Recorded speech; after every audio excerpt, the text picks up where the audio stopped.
Hello students, this is sigma institute of excellence. Standard 12 लेके आए हम आज के लिए आपके लिए। English first language. पोएम है माय मदर एट 66। मेरी मम्मी 66 ईयर की उम्र में। देखो, कमला दास जी ने लिखा है, बड़ी रिनोन्ड है, मानी जाती है। देखो यहाँ पे ऐसा लिखा है, पहले इनके बारे में पढ़ लेते हैं, पढ़ना ज़रूरी है। ये 1934 आज़ादी से पहले 13 साल पहले इनका जन्म हुआ था। इनकी मृत्यु, जब कोई भी राइटर होता है जो जिनको हम उनके मरने के उपरांत भी जब हम पढ़ते हैं तो उनको बोलना कि ये ऐसे थे, ऐसे है, वो अमर होते हैं ये लोग, क्योंकि हम उनको पढ़ते हैं। वो लोग हमें कुछ ना कुछ सिखा के जा रहे हैं, तो हम ऐसा कार्य करें, कृत्य करें, कर्म करें कि लोग हमें पहचाने। ठीक है ना, बढ़िया बात है। तो उसी नोट के ऊपर हम कमला दास जी की एक पोएम पढ़ते हैं, जो कि मालाबार केरला में जन्म हुआ था उनका।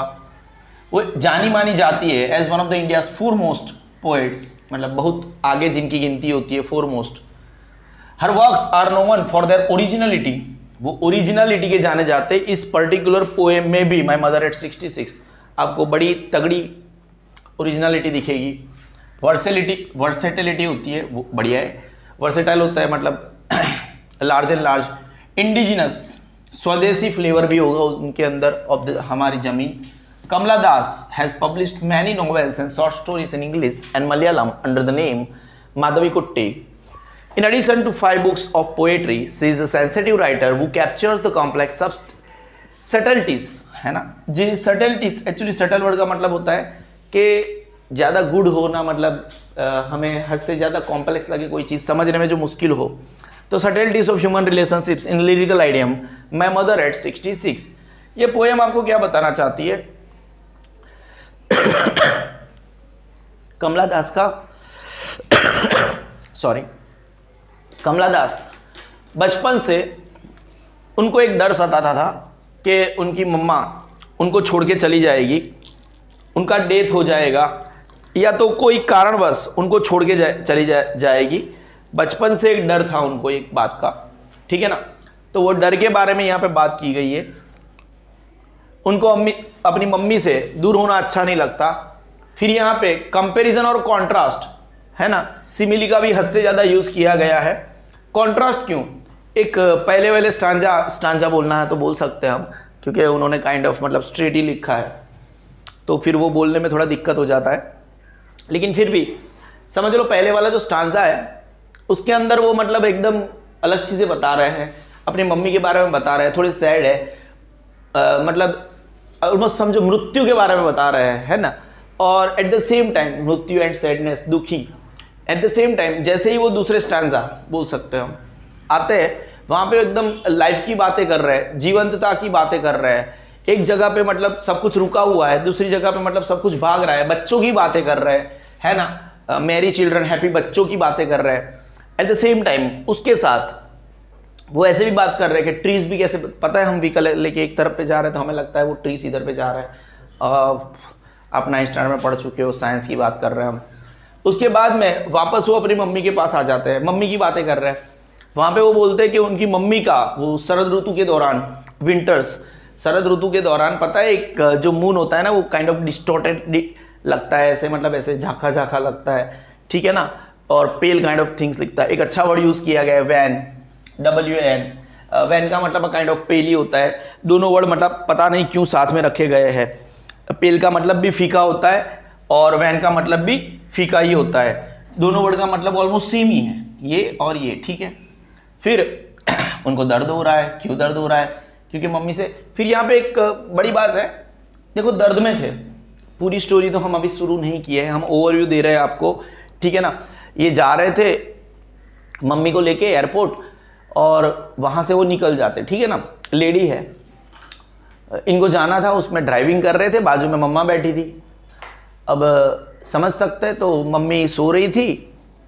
मम्मी को देख के ऐसे लगा कि पेल फेस है, क्या मृत्यु के नज़दीक है, ऐसा मम्मी के बारे में नेगेटिव आता है कभी कभी। ऐसे एजेड लोग होते हैं ना, तो उनको देख के अगर मुंह खुला है, मूवमेंट नहीं है, तो हमें लगता है कि नहीं है, इनका डेथ तो नहीं हो चुका है, तो एक डर सा रहता है ना। और हमारे लव्ड वंस रहते हैं ना, उनके प्रति हमारी फीलिंग्स कुछ हद से ज़्यादा होती है।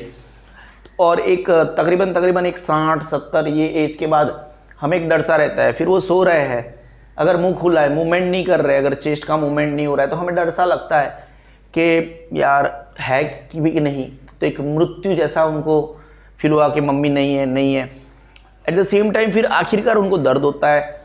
उनकी मम्मी को उन्होंने एक लाश के साथ भी कंपेयर कर दिया। अगेन मैंने बोला सिमिली के साथ फिगर ऑफ स्पीच की मैं बात कर रहा हूँ। फिर बच्चों को लेके आए, वो खुद से कॉन्ट्रास्ट यूज़ किया। उसके बाद में वापस आखिरकार फेस में वो उन्होंने मून के साथ, विंटर के मून के साथ उनको कंपेयर कर दिया है ना, ठीक है। वापस सिमिली लेके आए, हाँ ठीक है। उसके बाद में एक अगेन ये जो 3 बार स्माइल यूज़ किया, इसका भी एक मतलब बनता है। देखो पोएट जब भी कुछ यूज़ करता है ना, उसके बहुत सारे मतलब होते हैं। क्यों यूज़ कर रहे हैं 3 बार स्माइल? क्योंकि वो अपने दर्द को छुपा रहे हैं। मम्मी को जब बाय बोल रहे हैं तो मैं ओवरव्यू दे रहा हूँ, उसके बाद मैं पढ़ा रहा हूँ। जब हम ऐसे smile and smile and smile, इसका मतलब क्या? वो जताना नहीं चाहे कि मैं दुखी हूँ। मैं बाय तो बोल ही रही हूँ, ठीक है ना, लेकिन मैं चाहती हूँ कि मम्मी मुझे दोबारा मिले जब भी मैं वापस आऊँ। और अभी मैं ऐसे अगर गलती से भी जता दिया मम्मी को कि मैं दुखी हूँ, तो मम्मी को भी तकलीफ होगी। तो इसीलिए उन्होंने 3 बार स्माइल वर्ड का यूज़ किया। मेरे वर्ड्स याद रखना आपको एग्जाम में। स्प्रिंटिंग मतलब काइंड ऑफ रेस होता है। वैन मतलब कलरलेस। हम पोएम पढ़ने की कोशिश करते हैं, कोशिश क्या, पढ़ ही लेते हैं। स्टैंडर्ड 12 फ्लेमिंगो बुक है आपका। फ्लेमिंगो बुक का पहला पोएम का नाम है माई मदर एट 66, है ना। मम्मी की एज यहाँ पे पूरे पोएम में कहीं पे भी नहीं है, लेकिन आपको मम्मी की एज कैसे पता चला कि मम्मी 66 ईयर्स ओल्ड है? बेटा पोएम का नाम ही वही है। कोई डाउट है? नहीं है। देखो ये मम्मी है, वो बाई वाला आखिरी वाला। जब ये कमला दास जा रही है, इनका फेस हमें नहीं दिख रहा है, बट ये इनको स्माइल देती है। हमने क्या बोला? स्माइल एंड लिखना भूल गया। स्माइल एंड स्माइल, ठीक है, इनफ। चलो ठीक है। Now driving from my parents home to Cochin last Friday morning. मैं क्या कर रही थी? मैं मेरे पप्पा मम्मी के घर से मैं कोचीन जा रही थी, है ना। कहां पे जा रही थी? कोचीन जा रही थी। लास्ट फ्राइडे सुबह थी, मॉर्निंग थी। तब मैंने क्या देखा? मेरे बाजू में मेरी मम्मी बैठी थी, है ना। आई सो माई मदर, मैं ड्राइविंग कर रही थी, है ना। मैंने मेरे बाजू में बैठी हुई मेरी मम्मी को देखा, बिसाइड मी। चलो ठीक है, क्या कर रही थी वो? डोज मतलब सो रही थी, ऐसे मतलब झपकी ले रही थी। ओपन माउथ है। देखो हमने जो बात करी ना, अब जो कोई बंदा सो रहा है, खुला माउथ है, एकदम खुला फेस है। हर फेस एसन, अरे ashen like that of a corpse. मतलब कॉप्स मतलब आपको पता है ना, काइंड ऑफ डेड बॉडी। और एसन मतलब ऐसे राख की तरह हो चुका है। उनका जो फेस है वो डेड बॉडी होती है ना, ठीक है ना, उसकी जगह तरह लग रहा है। एसन मतलब अ काइंड ऑफ राख, है ना। राख बोला मैंने, राख समझते हो? ASH, राख, ठीक है ना। And realized with pain that she was as old as she looked but soon put that thought away। और उनको पता चला, और उनको वो अपना पुराना दर्द याद आ गया। मैंने बोला ना, कमला दास को हमेशा बचपन में ये डर लगा रहता था कि मेरी मम्मी मेरे से दूर हो जाएगी। तो उनको वो दर्द याद आ गया, उनको वो अपना पुराना दर्द याद आ गया। Ashen like that of a corpse. देखो वापस लाइक वर्ड याद आ गया। उसका मतलब क्या? यहाँ पे सिमिली यूज हो रहा है, SI। वैसे वो मरी नहीं है, लेकिन उन्होंने उनके फेस को एक राख की तरह बता दिया। जैसे कॉप्स, डेड बॉडी का फेस कैसा हो जाता है ना, ऐसे एकदम से पेल। और उनको वो उनका पुराना दर्द याद आ गया कि उनकी मम्मी उनको छोड़ के चली जाएगी, उनकी मृत्यु हो जाएगी, है ना। That she was as old as she looked. और उनको ये भी याद आ गया, उनकी उम्र बूढ़ी हो चुकी है, 66 ईयर्स ओल्ड है, 66 ईयर्स ओल्ड है, ठीक है ना। फिर उसके बाद में पुट दैट थॉट अवे। लेकिन तुरंत ही ये जो कमला दास थी, उन्होंने ये सब सोच जो थी अपने दिमाग में चल रही थी, उनको साइड पे रख दिया। और ये जो सब सोच थी अपनी मम्मी के बारे में जो सोच रहे थे, उनका फेस पेल था, उनका जो फेस था वो एसन राख की तरह, डेड बॉडी की तरह दिख रहा था। इन सब सोचों को, डर को साइड पे रखते हुए वो क्या कर रहे हैं, बाहर देख रहे हैं, and look out at young trees sprinting. आप जब ड्राइविंग कर रहे हो, ऐसे वन साइड ड्राइविंग कर रहे हो, तो ट्रीज ऐसे चल रहे होते हैं ना, स्प्रिंटिंग मतलब काइंड ऑफ ऐसा लग रहा है स्पीड से ऑपोजिट दिशा में जा रहा है, ठीक है ना, साइंस की बात हो रही है। तो उन्होंने क्या देखा, ये जो यंग ट्रीज थे वो स्प्रिंट कर रहे थे।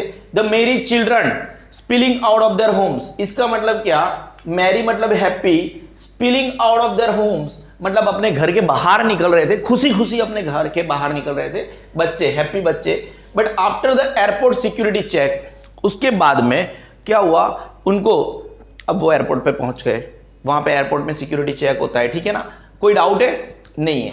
अब ये भी खत्म हो गया। अब यहां पे वो वापस एयरपोर्ट सिक्योरिटी चेक पर पहुंच गए, जहां पे सिक्योरिटी चेक होता है एयरपोर्ट के अंदर, और वो अपनी मम्मी से standing a few yards away, अपनी मम्मा से कुछ यार्ड्स की दूरी पर थे। और वापस देखो, वापस वही स्टोरी है ना, थोड़ी देर के लिए उन्होंने नजर घुमा दी थी, लेकिन वापस वही story.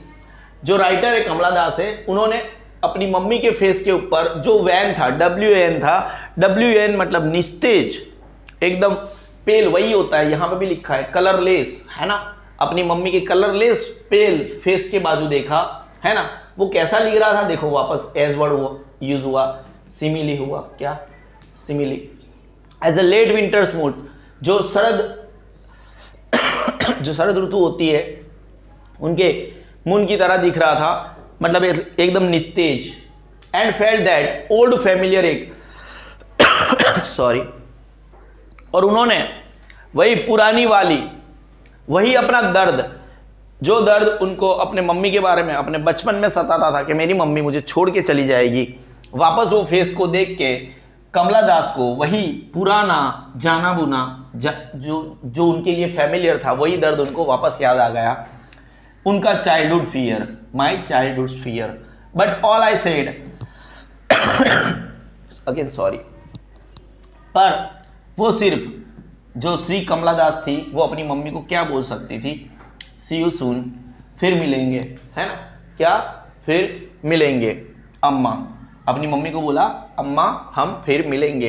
And all I did was smile and smile and smile, मैं और क्या कर सकती थी, मैं सिर्फ हंस सकती थी और हंस सकती थी।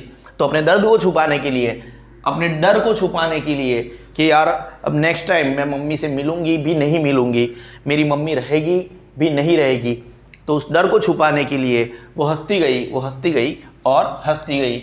यहाँ पे बहुत सारे क्वेश्चंस भी निकल के आ सकते हैं, है ना, बहुत सारे क्वेश्चन निकल के आ सकते हैं। जैसे what is the kind of pain and ache that poet feels, ठीक है ना, तो the pain that Kamala Das feels is the pain of separation from her mother by death, उसकी मम्मी मृत्यु के द्वारा उनसे अलग हो जाएगी, वो उनका दर्द था। सी हैड ऑल्सो फेल्ड, और ये उन्होंने अपने चाइल्डहुड में भी फेल्ड किया था, ठीक है ना। उसके बाद में एक स्प्रिंटिंग वाला भी है, स्प्रिंटिंग ट्रीज वाला,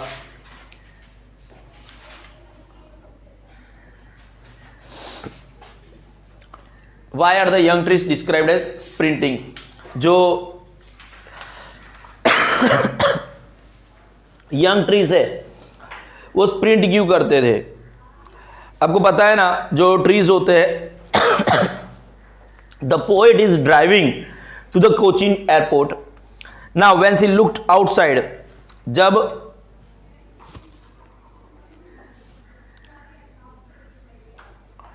अच्छा, what is the kind of pain and ache that poem feels, उसके ऊपर और भी ज्यादा आप कुछ लिख सकते हो, ठीक है ना, और यहाँ पे बहुत सारी चीजें लिख सकते हो। अगर इनके क्वेश्चंस और आंसर आपको चाहिए तो आप हमें नीचे कमेंट सेक्शन में लिख देना, इसके क्वेश्चन और आंसर हम आपको दे देंगे, ठीक है ना। Notice that the whole poem is in a single sentence punctuated by commas, it indicates a single thread of thought interspersed with observations of the real world around and the way these are connected with the, इसके question answers हम इस यहाँ पे नहीं करवाएंगे, समझ रहे हो, हम आपको PDF दे देंगे, अगर आपको चाहिए तो नीचे कमेंट सेक्शन में लिख देना। Thank you.